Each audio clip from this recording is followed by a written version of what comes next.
Eu quero que você abra comigo Mateus 7, verso 13. Quem achou, diga eu amo a Bíblia. Quem não achou, diga eu também. Mateus 7, verso 13.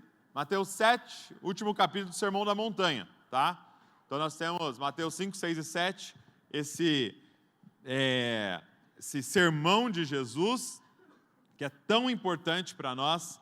Se você ficasse com apenas algumas páginas da Bíblia, por algum motivo, tente ficar com Mateus 5, 6 e 7, e aquilo ali vai guiar você em qual é a regra e prática de fé do Evangelho, né? E Mateus 7, 13, tem um texto bem conhecido nosso, que diz assim: entrem pela porta estreita, porque larga é a porta e espaçoso é o caminho que conduz para a perdição. E são muitos os que entram por ela.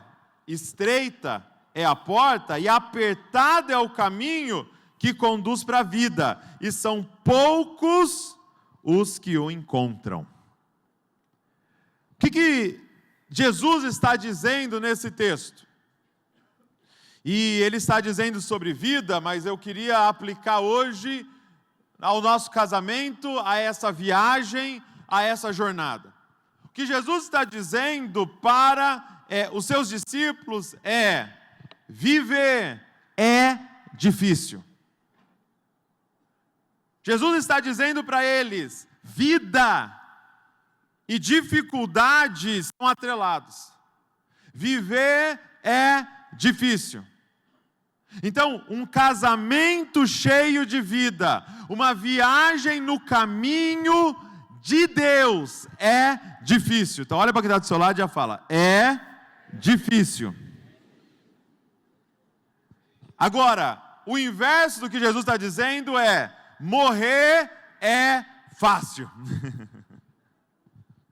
Ele está dizendo: tem um caminho diante de você, fácil, largo. O que é largo? Se você andar em zigue-zague, você está naquele caminho largo.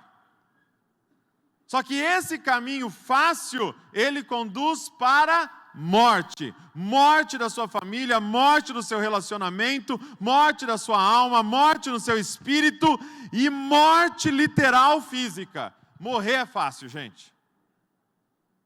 O que é mais fácil? Eu me jogar naquele sofá e assistir 4 horas seguidas de alguma coisa, ou levantar e ir naquela bendita academia? Fala para quem está do seu lado: morrer é fácil demais. É muito fácil. O que é mais fácil?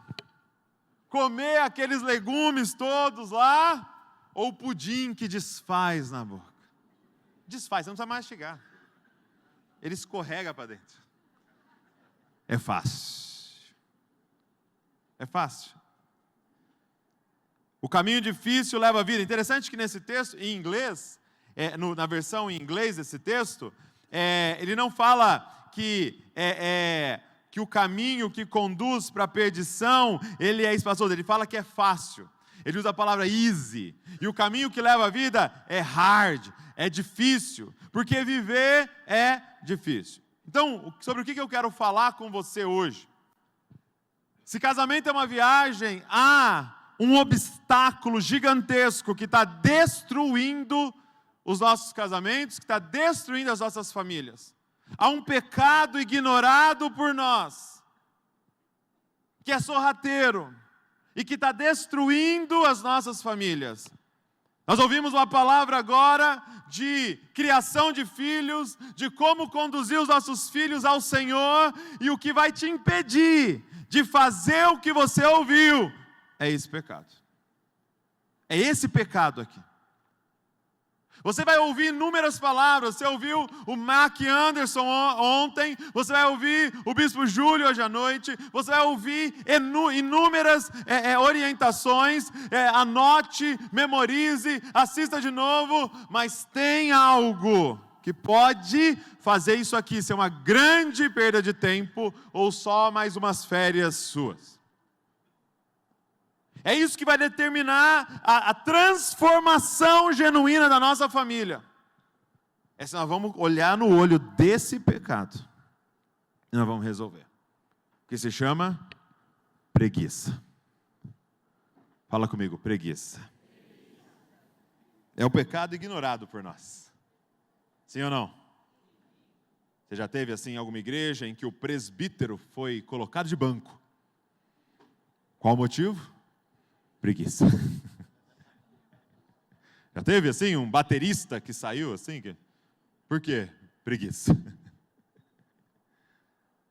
É um pecado ignorado por nós. Agora, o que é preguiça, meus amados? Preguiça é uma resistência ao esforço e sacrifício. Preguiça, numa linguagem bem simples, é sempre escolher o que é mais fácil. A frase da preguiça no nosso interior é essa: o que é mais fácil? E aí, meu amor, como é que nós vamos decidir isso? O que é mais fácil? E como é que nós vamos naquela direção? O que é mais fácil? Como é que nós vamos fazer essa viagem? O que é mais fácil para fazer essa viagem? E eu quero te dizer uma coisa: o caminho fácil é o caminho para a morte. Preguiça. Tem um texto nosso que a gente sabe de cor essa história, Gênesis capítulo 4, verso de número 2, Caim e Abel. E eu quero que você olhe nessa ótica junto comigo. Olha só o que diz, verso 2, Gênesis 4. Depois deu à luz a Abel, irmão de Caim, e Abel foi pastor de ovelhas, Caim foi agricultor. Aconteceu que ao fim de um certo tempo, Caim trouxe do fruto da terra, e olha o texto, uma oferta ao Senhor. Abel, por sua vez, e quando tem por sua vez, ele está dizendo, Abel fez ao contrário do irmão. A próxima informação é o inverso da anterior. Então ele trouxe uma oferta ao Senhor. Abel, por sua vez, trouxe das primícias do seu rebanho e da gordura destes. E aí diz assim, o Senhor se agradou de Abel e de sua oferta, mas de Caim e de sua oferta não se agradou. Caim ficou muito irritado, fechou a cara. Então o Senhor lhe disse, presta atenção nisso, gente. Por que você está irritado? Por que essa cara fechada? Verso 7. Se fizer o que é certo, não é verdade que você será aceito? Meu amado, você fez o que era fácil. É por isso que eu rejeitei. Se você fizer o que é certo, eu vou aceitar.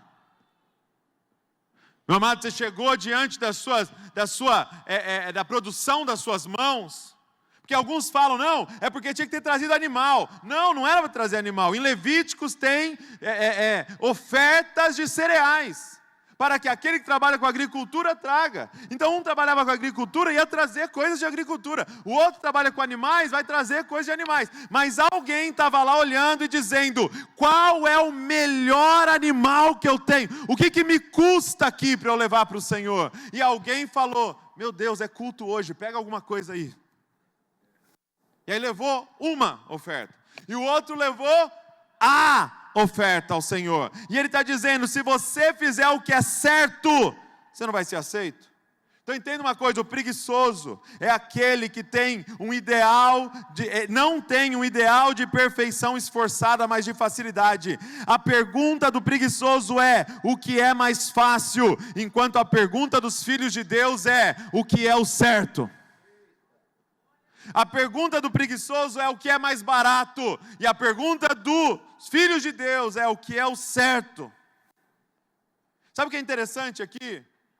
É que Deus vem confrontar ele na sua mediocridade. Ele está dizendo, eu não posso aceitar a sua mediocridade, porque eu não te criei para ser medíocre. Eu não posso aprovar a sua mediocridade, porque não é o que eu sou.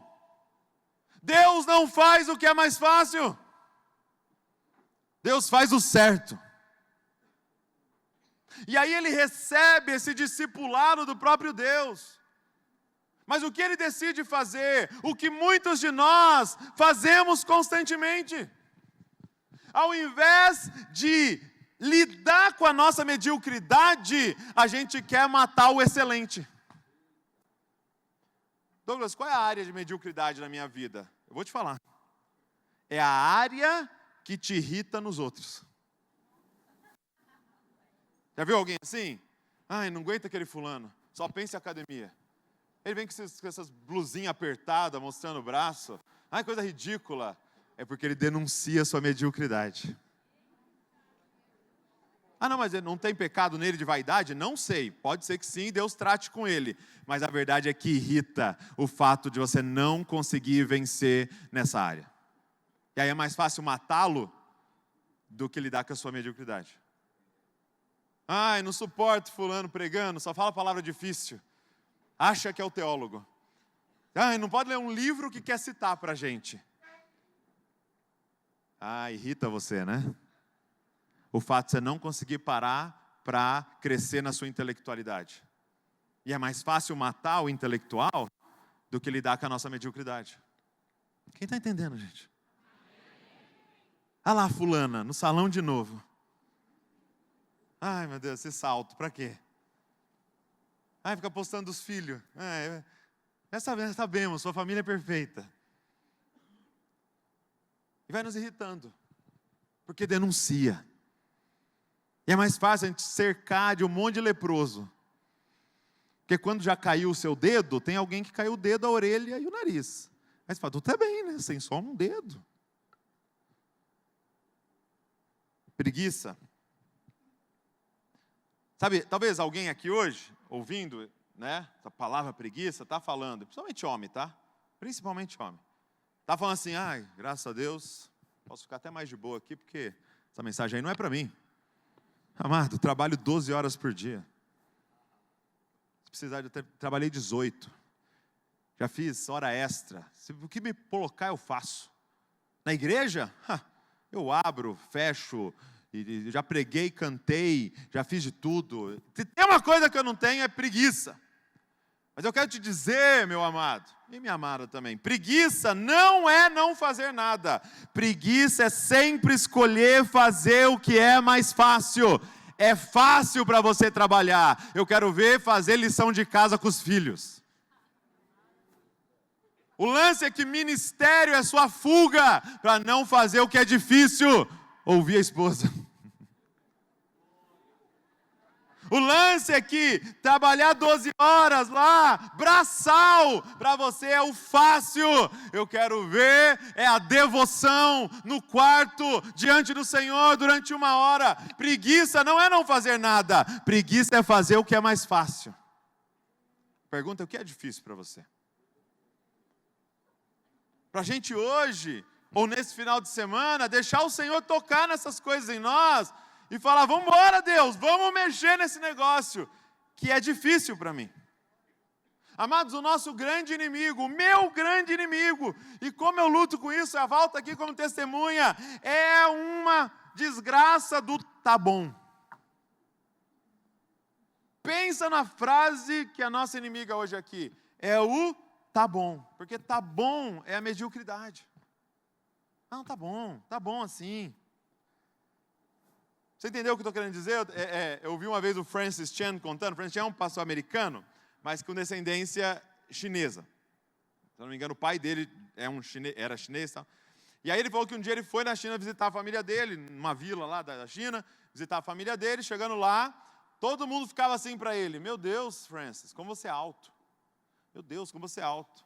Nossa, como você é alto, incrível como você é alto. E ele tem assim 1,70 e pouco. Ele falou que uma hora ele não aguentou. Ele falou, amados, não sou eu que sou alto. São vocês que são muito baixos. Nos Estados Unidos, eu sou considerado baixo. O baixinho em toda parte. Então a pergunta quando a gente fala assim, ó, não, tá bom. Porque eu posso hoje falar assim, como é que você é como marido? Bom. Como é que você é como esposa? Bom. E aí, como é que você está como pai? Bom. Como é que você está como mãe? Bom. A pergunta é, bom comparado a quem? Porque tem gente, você fala, como é que você é como marido? Bom. Por quê? Porque ele viu no Datena um cara que picou a esposa. Ele fala, caramba, eu sou bom marido. Nunca piquei a minha, né? E aí a gente ouve a história, por exemplo, a gente pode pegar como estratégia e ouvir os exemplos que meu pai deu aqui, do pai que fala, você deveria ter nascido morta. Aí você fala, ai, graças a Deus, nunca falei isso. Né? Sou um bom pai. Bom comparado a quem? Porque deixa eu te falar o que a Bíblia diz, ou com quem a Bíblia diz, nós deveríamos nos comparar. Volta um pouquinho em Mateus 5. Sermão da montanha ainda, Mateus 5. Esse texto aqui, gente, eu já tentei olhar no original para falar, está errado, não é possível. Jesus, você não tem como ter falado isso aqui, está errado, você conhece a gente, não dá. No grego deve dizer outra coisa. Está escrito assim, ó, Mateus 5, 48. E está falando isso mesmo, tá? Já te garanto. Portanto, sejam perfeitos, como perfeito é o Pai de vocês que está nos céus. O que Jesus está dizendo é, olha para o Pai. Em outros lugares vai ter um olha para Cristo. E faz a pergunta, tá bom? Como é que você é como pai? Olha para o Pai Celestial. E pergunta, tá bom? Como é que você é como marido? Olha para Cristo. E faz a pergunta, tá bom? Como você é como esposa? Olha para a igreja gloriosa. E faz a pergunta, tá bom? Tá bom? E aí talvez você possa falar, Douglas, mas assim nunca vai estar bom. E a resposta é, sim, nessa vida nunca vai estar bom. Porque o momento em que a gente pensar, tá bom, a gente começou a morrer. A gente vai acomodar. A vida é como uma escada rolante, que nós temos que subir, mas ela está descendo. Já tentou pegar a escada ao contrário? É esforço, meu amigo. E se você parar, você começou a descer. Se você parar na sua saúde, você vai descer. Se você parar no seu casamento, você vai descer. Se você parar, você está indo para trás. E você pode dizer hoje, porque uma das máscaras da preguiça é focar nas áreas que a gente tem facilidade. E o preguiçoso pode dizer assim, olha o ministério que eu construí. Mas como é que estão seus filhos? Aí você pode dizer, mas olha o tanto de dinheiro que eu ganho por mês. Mas como está seu casamento? Aí você pode dizer, não, mas olha quantas horas eu oro, leio a Bíblia por dia. Mas como é que está o seu colesterol? Olha o quanto de músculo eu ganhei esse mês. Mas como é que está a sua vida espiritual? E aí talvez você está pensando, mas Douglas, eu sempre vou ter uma dificuldade. Sim, isso significa estar vivo. Enquanto Jesus não voltar, nós nunca vamos dar conta de tudo. Nós sempre temos um ideal de perfeição, que é Cristo, que nos puxa para viver.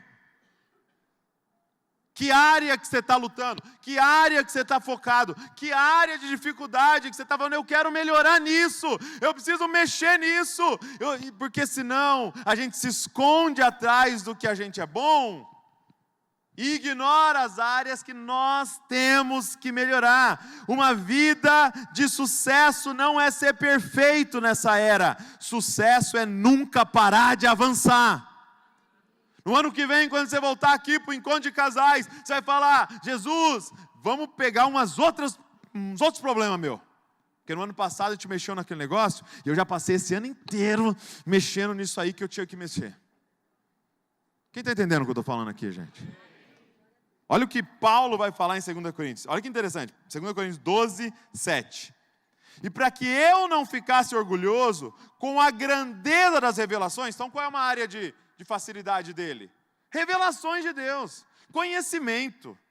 Era um homem com um dom absurdo intelectual, a ponto de Pedro, que andou com Jesus, falar, Paulo escreve uns negócios difíceis. É difícil o que ele escreve. Aí ele fala assim, ó, foi-me posto um espinho na carne, mensageiro de Satanás, para me esbofetear, a fim de que eu não me exalte.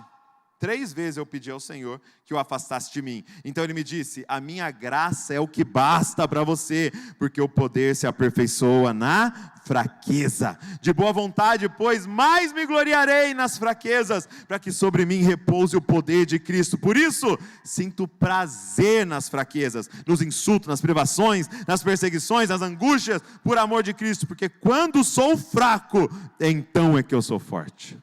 Não tenha medo das áreas que você não é bom.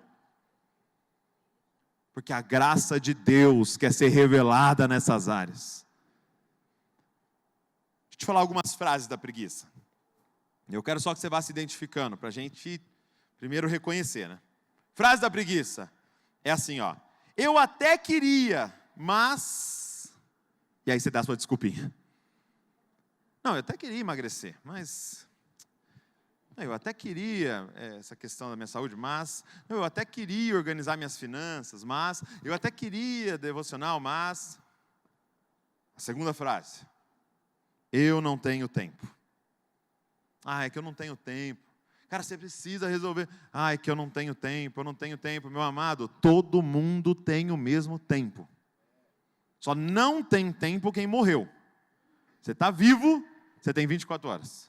E aí eu vou só repetir o que meu pai acabou de dizer. O que você não tem é prioridades. Tempo você tem. Porque o Elon Musk tem 24 horas, o Bill Gates tem 24 horas e nós temos 24 horas. Ok? Então essa frase é a nossa desculpa da nossa preguiça. Depois a gente fala assim, não posso. Ah, eu não posso. Eu não consigo. Ah, eu não consigo. Isso aí eu já tentei. Ah, já tentei, eu não consigo. Outra coisa que nós temos usado muito. Eu não quero nem pensar nisso. Você fala com a pessoa de uma área e ela tem que melhorar, ela fala, você viu esse meme? Está se entorpecendo. A gente quer fugir daquilo ali. Eu não quero nem pensar nisso. Ah, não me vem com isso. Não quero nem conversar sobre isso. É a nossa preguiça. Mas eu quero falar que a gente mais tem usado. É a que talvez saia da minha boca com frequência. É a frase da preguiça do homem e da mulher desse tempo que nós estamos vivendo agora, de 2024. E aí você reage aí se é verdade, tá? Se não for, você deve estar mentindo. Eu estou muito cansado. Quem está cansado aí? Levanta a mão. Pai, nem levantou de cansaço. Tem um livro muito bom. Se eu não me engano é uma editora católica, né? Chama A Preguiça, do Francis Faust. A Preguiça, é um livro muito bom. Ele, gente, é desse tamanho e fininho. Que é para o público alvo. Letras grandes, frases curtas, direto ao ponto. O cara é um gênio. Sem brincadeira, é desse tamanho, é um livro de bolso, dessa finura. A preguiça. E aí ele fala sobre as máscaras da preguiça. E ele fala dessa, eu estou muito cansado. E nessa aqui, ele monta uma parábola, muito legal. Assim. Ele fala assim, ó, imagina um homem que trabalha das 8 às 6 da tarde, e trabalho pesado ali, né, com muita pressão, gerente em cima. E das 6 da tarde, dirige até a sua casa, pega um pouco de trânsito, chega em casa, parece um moribundo. Chega no apartamento se arrastando. Fala, meu Deus, que dia. E tal, a mulher recebe ele ali, né, com compaixão, e fala, meu bem, dia difícil, meu Deus, o que é isso? Eu estou acabado. Eu estou destruído, eu preciso dar uma descansada, eu preciso... Tal, aí ele se joga no sofá, aí já vem um filho com, né, o controle, aí ele fala, pô, pega uma coca lá pro pai, aí já vai outro lá pegar uma coca, e aí, gente, ela chama os filhos na cozinha e fala, gente, não irrita seu pai agora não, deixa ele dar uma descansada, ele está muito cansado, e ele está lá, e aí o homem dá essas gemidinhas assim, né,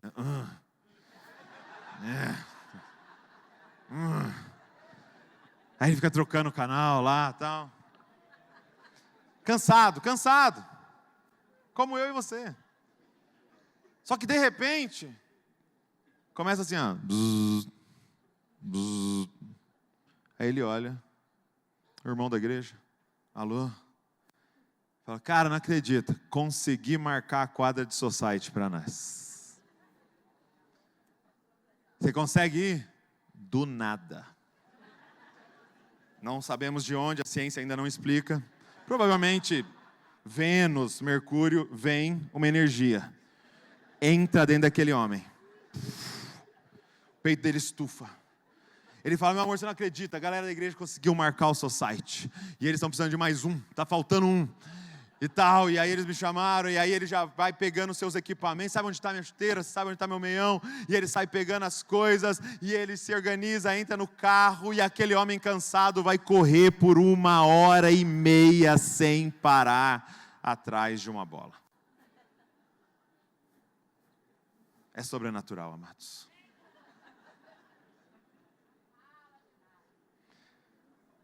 E essa história, ela fala com os homens aqui, porque ela fala de um jogo de futebol, mas talvez a versão feminina fosse uma liquidação de 70% daquela loja que vai fechar, e tem umas calças. Eu estou cansada, mas eu carrego aqui, 8 quilos em cada lado, sem parar, por 10 quilômetros.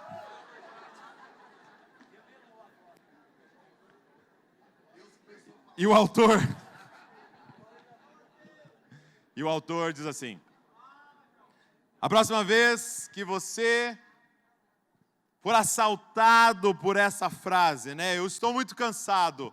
Pergunte a si mesmo, cansado para o quê? Porque hoje, não é como nossos avós, que carpinaram o dia inteiro. Hoje nós estamos cansados, com um cansaço seletivo. Estou cansado para educar meus filhos. Estou cansado para gerar memórias positivas. Estou cansado para as coisas virtuosas, para fazer o bem, para pegar o caminho estreito da vontade de Deus. E nós precisamos olhar no olho desse pecado, gente. Hoje nós precisamos olhar no olho desse pecado e falar, não, isso não vai destruir meu casamento e minha família, isso não vai parar a minha viagem. Porque deixa eu te dizer uma coisa, só um parênteses aqui, essa viagem aqui não é viagem de férias. Casamento não é uma viagem de férias. Tem muito mais a ver com uma viagem para uma guerra. Para a gente lutar algo ao lado do Senhor. Tem muito mais a ver com Abraão, sai da tua terra, do meio da tua parentela, e vamos estabelecer um negócio juntos. Só que, cara, com preguiçoso, não vai rolar. Não vai acontecer. Nós vamos parar essa viagem no meio, porque vai chegar uma hora que as coisas vão apertar, e que os seus sentimentos vão borbulhar, e aí vai começar Satanás a falar para você, não é mais fácil abandonar o barco?